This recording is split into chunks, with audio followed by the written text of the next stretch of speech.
Hello বন্ধুরা, বেঙ্গন সুন্দরীর রহস্যময় এবং জাদুকরী গল্পটি শুনুন, যা একজন দরিদ্র কৃষকের বাগানে একটিমাত্র বেগুন দিয়ে শুরু হয় এবং প্রাসাদের রানী হয়ে ওঠে। একটি জাদুকরী বেগুন, এর মধ্যে লুকিয়ে থাকা রহস্য এবং ষড়যন্ত্রে ভরা একটি রোমাঞ্চকর যাত্রা। কারিনা বেঙ্গন সুন্দরী কি তার জীবন বাঁচাতে পারবে? সে কি তার সত্যিকারের ভালোবাসা এবং সম্মান পাবে? জানতে এই আকর্ষণীয় গল্পটি দেখুন। বেঙ্গন সুন্দরী বা বেগুন সুন্দরীর লোকগাথাটি বাংলার এক চমৎকার জাদুকরী রূপকথা। এটি মূলত একটি রূপান্তর ও ধৈর্যের গল্প, যেখানে সাধারণ একটি বেগুনের আড়ালে লুকিয়ে থাকে এক অপরূপ রাজকুমারী। গল্পটি সংক্ষেপে আপনার জন্য তুলে ধরছি। রহস্যের শুরু। একটি অদ্ভুত বেগুন। এক দেশে এক নিঃসন্তান বৃদ্ধা বাস করতেন। তাদের খুব ইচ্ছে ছিল একটি সন্তানের। একদিন তারা তাদের বাগানে একটি বিশাল এবং উজ্জ্বল বেগুনি রঙের বেগুন দেখতে পান। বেগুনটি এতটাই সুন্দর ছিল যে তারা সেটি কাটতে পারলেন না।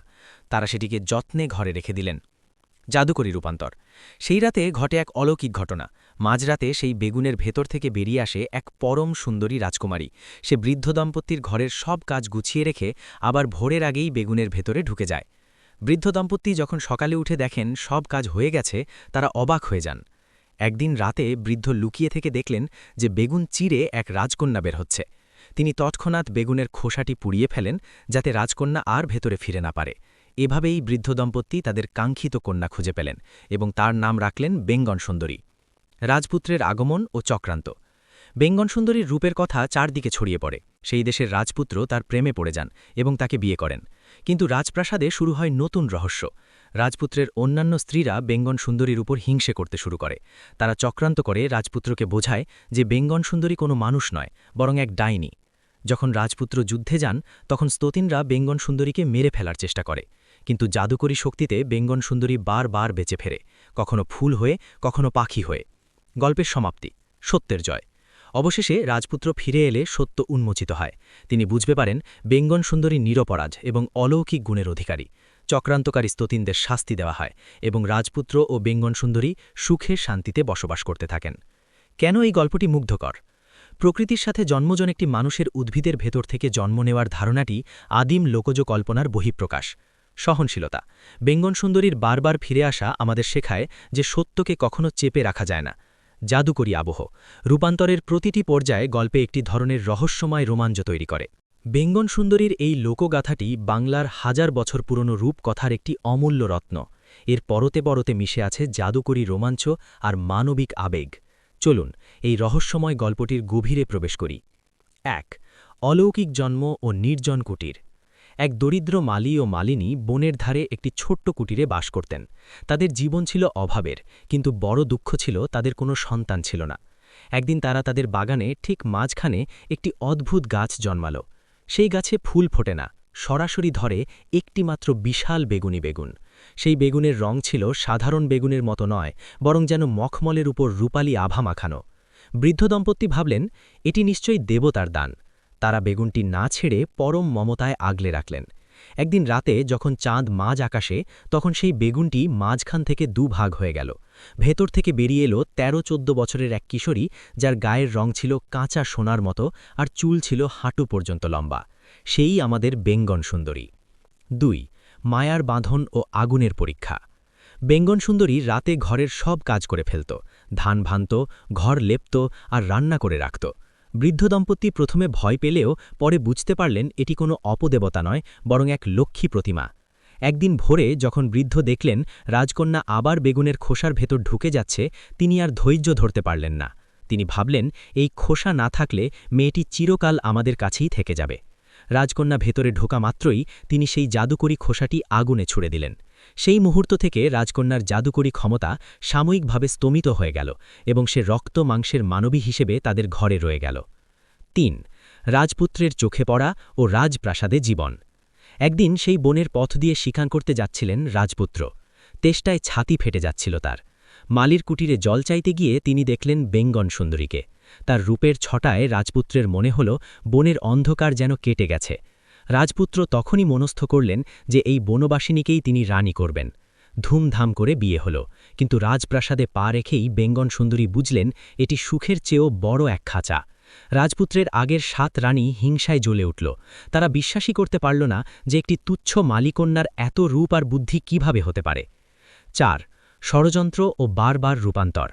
রাজপুত্র যখন বাণিজ্যে বা যুদ্ধে দেশান্তরে যেতেন তখন সতীনরা শুরু করত অকথ্য অত্যাচার। একবার তারা তাকে গভীর জঙ্গলে নিয়ে গিয়ে মেরে ফেলার চেষ্টা করে, কিন্তু অলৌকিক উপায়ে বেঙ্গন সুন্দরী বেঁচে যেত।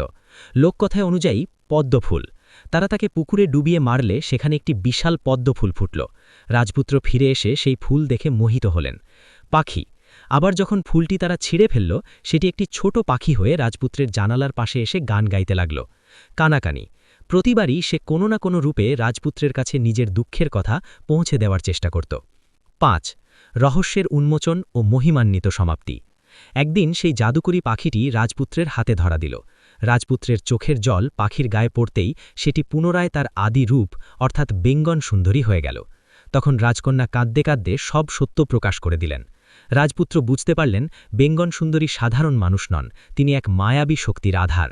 ক্রুদ্ধ রাজপুত্র ৭ রানীকে প্রাসাদের বাইরে পাঠিয়ে দিলেন এবং বেঙ্গন সুন্দরীকে পূর্ণ মর্যাদায় সিংহাসনে বসালেন।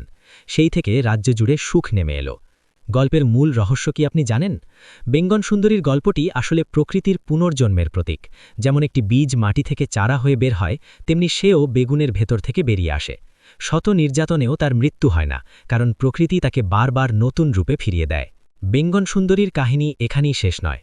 সতীনদের চক্রান্ত আর রাজকন্যার অলৌকিক রূপান্তরের মাঝে লুকিয়েছিল আরও গভীর কিছু রহস্য। চলুন গল্পের সেই অংশগুলো আরও বিস্তারিতভাবে জুড়ে দিই, যা এই লোকগাথাকে আরও রোমাঞ্চকর এবং গভীর করে তোলে। ৬. ৭ রানীর কূটকৌশল ও অভাগীর নির্বাসন।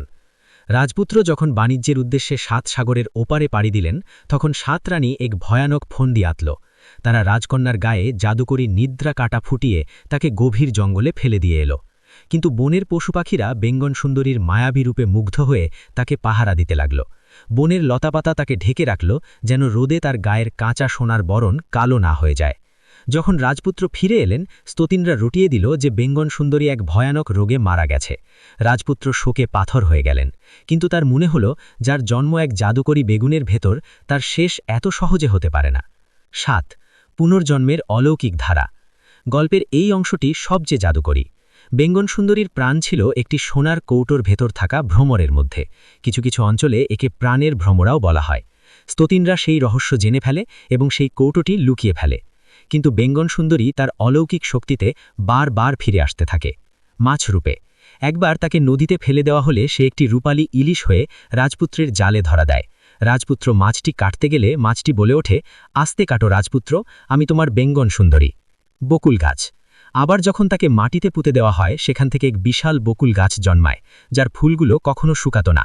রাজপুত্র সেই গাছের নিচে গেলেই এক অদৃশ্য নারী কণ্ঠের গান শুনতে পেতেন। কানাকানি, প্রতিবারই সে কোনো না কোনো রূপে রাজপুত্রের কাছে নিজের দুঃখের কথা পৌঁছে দেওয়ার চেষ্টা করত। ৮. রহস্যময় সেই বৃদ্ধার কুটির। বনের এক কোণে এক বুড়ি বাস করত, যে আসলে একটি মায়াবিনী ছিল।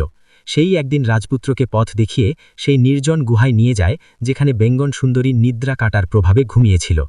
রাজপুত্র তার চোখের জল দিয়ে রাজকন্যার কপাল ধুয়ে দিলেন এবং জাদুকরী স্পর্শে তার ঘুম ভেঙে গেল।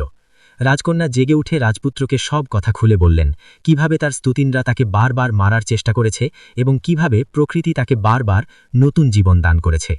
৯. চূড়ান্ত বিচার ও রূপকথার পরিণতি। রাজপুত্র যখন বেঙ্গন সুন্দরীকে নিয়ে প্রাসাদে ফিরলেন, তখন আকাশ থেকে দেবতারা পুষ্পবৃষ্টি করতে লাগল। এবার আর কোনো ক্ষমা নয়, রাজা ৭ রানীকে কঠোর দণ্ড দিলেন। বেঙ্গন সুন্দরী তখন তার জাদুকরী হাতের ছোঁয়ায় সারা রাজ্যের মরা গাছগুলোকে বাঁচিয়ে দিলেন। বলা হয়, যে ঘরে এই গল্পটি পূর্ণ মনে শোনা হয়, সেই ঘরে কখনো খাদ্যের অভাব হয় না এবং সেই বাড়ির বাগানে সবচেয়ে সুন্দর ফসল ফলে। গল্পের এই জাদুকরী মোড়গুলো কি আপনাকে নাড়া দিচ্ছে? বেঙ্গন সুন্দরীর গল্পটি আমাদের বলে যে লক্ষ্মী যত চঞ্চলাই হোক না কেন, প্রেম যদি খাঁটি হয়, তবে সে যমপুরী থেকেও প্রিয়জনকে ফিরিয়ে আনতে পারে। বেঙ্গন সুন্দরীর এই কাহিনী যেন এক অনন্ত রূপকথা, যা শেষ হয়েও শেষ হয় না। গল্পের এই অন্তিম এবং সবচেয়ে রহস্যময় অংশে আমরা দেখব কিভাবে বেঙ্গন সুন্দরী তার জাদুকরী ক্ষমতার চূড়ান্ত প্রকাশ ঘটালেন এবং কিভাবে তিনি সাধারণ মানুষের হৃদয়ে চিরস্থায়ী আসন করে নিলেন। ১৫. রাজকন্যার মায়ার সংসার ও রূপালী বৃষ্টি। বেঙ্গন সুন্দরী রাজপ্রাসাদে ফেরার পর দেখা গেল এক অদ্ভুত কাণ্ড। তিনি যখনই হাসতেন, তার মুখ থেকে মূর্তা ঝরত, আর যখনই কাঁদতেন, আকাশ থেকে ঝরঝর করে রূপালী বৃষ্টি নামত। রাজ্যের খরা কেটে গেল, মাঠ ফলে ফসলে ভরে গেল, কিন্তু রাজকন্যার মন পড়ে থাকত সেই সাধারণ মালিনীর কুটিরে। তিনি রাজপুত্রকে বললেন, আমি রাজপ্রাসাদের সোনাদানায় থাকতে আসিনি, আমি এসেছি মাটির মায়া ছড়িয়ে দিতে। তার নির্দেশে প্রাসাদের চারপাশে হাজার হাজার বেগুনের বাগান করা হলো, যেখানে প্রতিটি বেগুন ছিল এক একটি রত্নের মতো উজ্জ্বল। ১৬ সতীনদের শেষ অভিশাপ ও অগ্নিকুণ্ডের পরীক্ষা। শাস্তি পাওয়ার আগে বড় রানী এক শেষ চাল চাললেন। তিনি বললেন, যদি বেঙ্গন সুন্দরী সত্যি পবিত্র হয়, তাহলে সে যেন জ্বলন্ত তুষের আগুনের উপর দিয়ে হেঁটে দেখায় যে সে ডাইনি নয়। রাজপুত্র বাধা দিতে চাইলেন, কিন্তু বেঙ্গন সুন্দরী শান্ত মুখে রাজি হলেন। তিনি যখন সেই জ্বলন্ত আগুনের উপর পা রাখলেন, তখন ঘটল এক অলৌকিক ঘটনা। আগুনের প্রতিটি শিখা এক একটি নীল পদ্মে পরিণত হল। বেঙ্গন সুন্দরী আগুনের উপর দিয়ে নয়, যেন একটি ফুলের গালিচার উপর দিয়ে হেঁটে গেলেন। এই দৃশ্য দেখে প্রজারা জয়ধ্বনি দিয়ে উঠল এবং সতীনদের কূটচাল চিরতরে ধুলোয় মিশে গেল। ১৭ বেঙ্গন সুন্দরীর অন্তর্ধান রহস্য। লোককথায় বলা হয়, বেঙ্গন সুন্দরী বহুকাল রাজত্ব করা